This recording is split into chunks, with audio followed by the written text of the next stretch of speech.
2024 সালের 5ই আগস্ট গণভবনের চিত্র এবার যেন ফুটে উঠেছে ইন্দোনেশিয়ায়। দেশটির সরকারের বিরুদ্ধে ফুঁসে ওঠা জনগণ ভাগ বাটোয়ারা করে নিচ্ছেন মন্ত্রী এমপিদের বাড়িঘরের নানা জিনিসপত্র।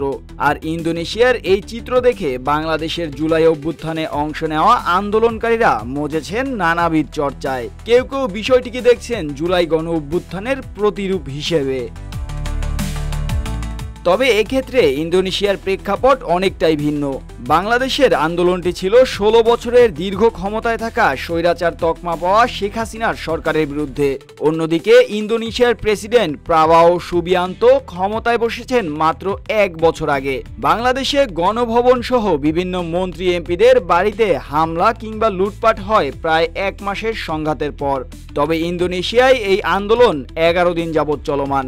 জুলাই অভ্যুত্থানে নিহতের সংখ্যা ছিল 1000-এর অধিক। অন্যদিকে 1 সপ্তাহে ইন্দোনেশিয়ার বিক্ষোভে আইন শৃঙ্খলা বাহিনীর পদক্ষেপে মারা গেছেন 7 জনের মতো। আর এতেই আন্দোলন রূপ নিয়েছে দাবানলে। দেশটির অর্থমন্ত্রীর বাড়ি লুট হয়েছে, তাতেও ক্ষান্ত হয়নি বিক্ষোভকারীরা। আন্দোলন নিয়ে বিরূপ মন্তব্য করা আরও কয়েকজন মন্ত্রী এমপির বাড়িতে লুটপাট অগ্নিসংযোগ করেছে বিক্ষুব্ধ জনতা। অবশ্য ইন্দোনেশিয়ার আন্দোলনের সাথে বাংলাদেশের আন্দোলনের মিল রয়েছে একটি জায়গাটি বৈষম্যের। মন্ত্রী এমপিদের উচ্চাভিলাষী জীবনের বিপরীতে সাধারণ মানুষের নাভিশ্বাস অবস্থা। দ্রব্যমূল্যের ঊর্ধ্বগতি চলছে দেশটিতে, আর এর মাঝেই বেতন ভাতা বেড়েছে পার্লামেন্ট সদস্যদের। এছাড়াও চমকপ্রদ আবাসিক সুবিধা তো রয়েছেই। আর এই ঘটনাকে কেন্দ্র করে আন্দোলনে নামে সাধারণ মানুষ। দেশটির পুলিশের সাথে সংঘাতেও জড়িয়ে পড়ে আন্দোলনকারীরা।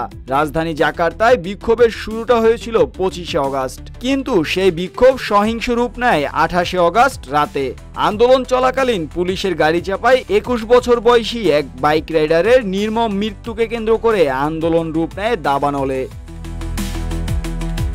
আন্দোলন এতটাই সহিংস আর ভয়াবহ হয়ে উঠেছে যে প্রেসিডেন্ট প্রাবাও সুবিয়ান্তোর ক্ষমতার চেয়ার নিয়েই শঙ্কা জেগে বসেছে। অবশ্য দেশটিতে গত কয়েক বছরে বেশ কয়েকটি ছাত্র আন্দোলন হয়েছে। তবে এবারের এই আন্দোলনকে আলাদা চোখেই দেখছেন বিশেষজ্ঞরা। তারা মনে করছেন অর্থনৈতিক অসমতা, বৈষম্য, দুর্নীতির মতো বিষয়গুলো এতটাই গুরুতর আকার ধারণ করেছে যে তার ফলশ্রুতিতে সরকার বিরোধী বিক্ষোভ এতটা তীব্র বিক্ষোভে রূপ নিয়েছে।